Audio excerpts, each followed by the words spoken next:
ഏറ്റവും മികച്ച രീതിയിൽ കളിക്കുന്നു. ഒരുപക്ഷെ 2023 ഏകദിന ലോകകപ്പിൽ രോഹിത് ശർമ്മ വമ്പനടിക്ക് ശ്രമിച്ച് പുറത്താവുന്ന കാഴ്ച കണ്ടു. ടീമിനെ ഒരു ഘട്ടത്തിൽ കൈവിടുന്ന കാഴ്ച കണ്ടു. പക്ഷേ രോഹിത്തിൻ്റെ ഇന്നിങ്സ് എന്ന് എടുത്തു പറയേണ്ടതാണ്. രോഹിത്തിനും ഇത് ചരിത്ര നിമിഷമാണ്. രണ്ടാം ICC കിരീടമാണ് ഇന്ത്യ രോഹിത്തിന് കീഴിൽ നേടുന്നത്. ആദ്യം 2020 ലോകകപ്പ് 8 മാസത്തിന് ശേഷം ICC ചാമ്പ്യൻസ് ട്രോഫി. ധോണിക്ക് ശേഷം ഇന്ത്യക്കായി ഏറ്റവും കൂടുതൽ ICC കിരീടങ്ങൾ നേടിത്തരുന്ന നായകൻ എന്ന റെക്കോർഡും അങ്ങനെ രോഹിത്തിന് സ്വന്തമാവുകയാണ്. ഒരുപക്ഷെ 2023 ഏകദിന ലോകകപ്പ് കൂടി നേടാൻ ആവുമായിരുന്നു. അത് കയ്യകലത്തിൽ നഷ്ടമായിരുന്നു. പക്ഷേ 2027 ലോകകപ്പിലേക്ക് കൂടി രോഹിത്തിന് സാധ്യതകളുണ്ട് എന്നുള്ളതായിരുന്നു ഇപ്പോൾ വിരൽ ചൂണ്ടുന്നത്. എന്തായാലും ഇന്ത്യക്ക് ഇപ്പോൾ കൊച്ചി ലുലു മാളിൽ നിന്ന് ആരാധകരുടെ ആഹ്ലാദത്തിനൊപ്പം YS അഭിനന്ദ് കൂടി ചേർന്നു. അഭിനന്ദ, എന്തായാലും ഒരു സന്തോഷ നിമിഷം, ആഹ്ലാദിക്കുന്ന നിമിഷമാണ്. രാജ്യം ഒന്നാകെ കാത്തിരുന്ന ഒരു നിമിഷം.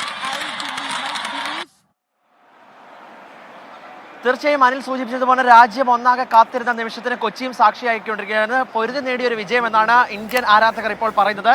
ഒരുപാട് ആരാധകർ ഇതിലൂടെ തന്നെ ഉണ്ടായിരുന്നു. കളി കഴിഞ്ഞ ഉടൻ തന്നെ ഇപ്പോൾ ഇവിടെ നിന്ന് എല്ലാവരും മാറിയിട്ടുണ്ട്. അതിനകത്തോടെ ആരാധകർ ഇപ്പോൾ ഈ കളി ആദ്യം മുതൽ ഇങ്ങോട്ട് വീക്ഷിച്ചുകൊണ്ടിരിക്കുകയായിരുന്നു. എങ്ങനെ ഉണ്ടായിരുന്നു വിജയം?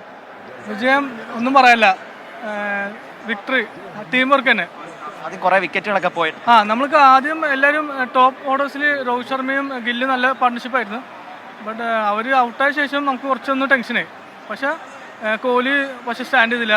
അത് കഴിഞ്ഞ് ഒരാൾക്കാർ പെട്ടെന്ന് നമുക്ക് അടുപ്പിച്ച് 3 വിക്കറ്റ് പോയപ്പോൾ നമുക്കൊന്ന് പ്രഷറായി. പക്ഷേ പിന്നെ ശ്രേയസ് അയ്യറും വന്നിട്ട് ഒന്ന് സ്റ്റാൻഡ് ചെയ്തു. പിന്നെ നമുക്ക് എന്തായാലും കോൺഫിഡൻസ് ആയി. പാണ്ഡ്യയും വന്നപ്പോൾ കോൺഫിഡൻസ് ആയി. നല്ല രീതിക്ക് തന്നെ പാർട്ട്ണർഷിപ്പ് ഉണ്ടായി. നല്ല രീതിക്ക് തന്നെ ജയിച്ചു. അടിച്ചു തകർത്തൊരു വിജയം എന്ന് വേണം. തീർച്ചയായും അങ്ങനെ തന്നെ പറയാം. ഇവിടെ ഒരുപാട് ആളുകൾ നേരത്തെ ഉണ്ടായിരുന്നു. ഇപ്പോൾ എല്ലാവരും കളി കഴിഞ്ഞ് പോയി. ഞങ്ങൾ വെയിറ്റ് ചെയ്യുന്നത് പോസ്റ്റ് മാച്ച് പ്രസൻറ്റേഷന് വേണ്ടിയാണ്. അപ്പം കോഹ്ലിയും രോഹിത്തും ജഡേജയുടെയും അവരിനി വൈറ്റ് ബോൾ ക്രിക്കറ്റിൽ ഉണ്ടാവുമോ എന്നൊരു അനൗൺസ്മെൻറ്റ് വെയിറ്റ് ചെയ്തിരിക്കുകയാണ്.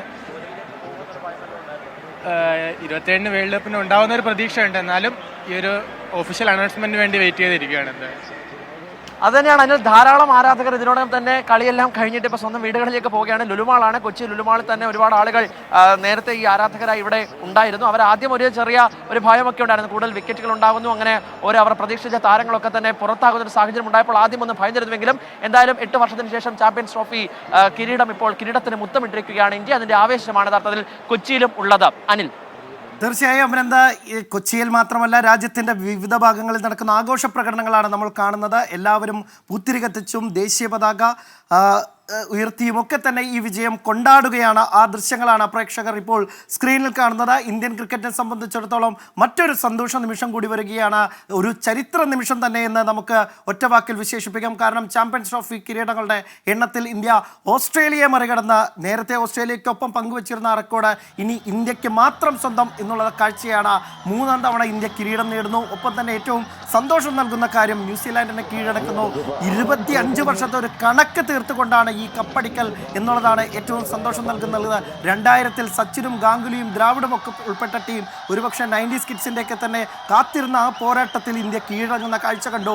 ആ ഒരു വേദന 25 വർഷത്തിന് ശേഷം ഇന്ത്യക്ക് മാറ്റാൻ സാധിക്കുന്നു. പിന്നീട് കഴിഞ്ഞ 2021-ൽ ലോക ടെസ്റ്റ് ചാമ്പ്യൻഷിപ്പിൻ്റെ ഫൈനലിലും ഇന്ത്യ തോൽക്കുന്ന കാഴ്ച കണ്ടു. അങ്ങനെ ICC ടൂർണമെൻറ്റുകളുടെ ഫൈനലുകളിൽ ന്യൂസിലാൻഡിനോടുള്ള ആ വലിയ തിരിച്ചടികളെല്ലാം മറികടന്നുള്ള ദിനമാണ് ഇന്ന് ഇന്ത്യക്ക്. എന്തായാലും കിവീസിനെ 4 വിക്കറ്റിന് തകർത്ത ഇന്ത്യ ICC ചാമ്പ്യൻസ് ട്രോഫി കിരീടം നേടുന്നു.